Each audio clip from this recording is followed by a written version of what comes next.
Para pag may darating na yung si ate mo na galing ng Canada, hindi maganda na. 'Di ba?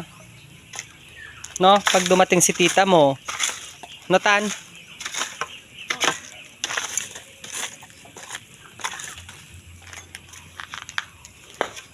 Daming kalat eh. May darating yung anak ni Chang galing Canada. Sa Balbo. Sa? Balbo. Doon sa Balbo doon.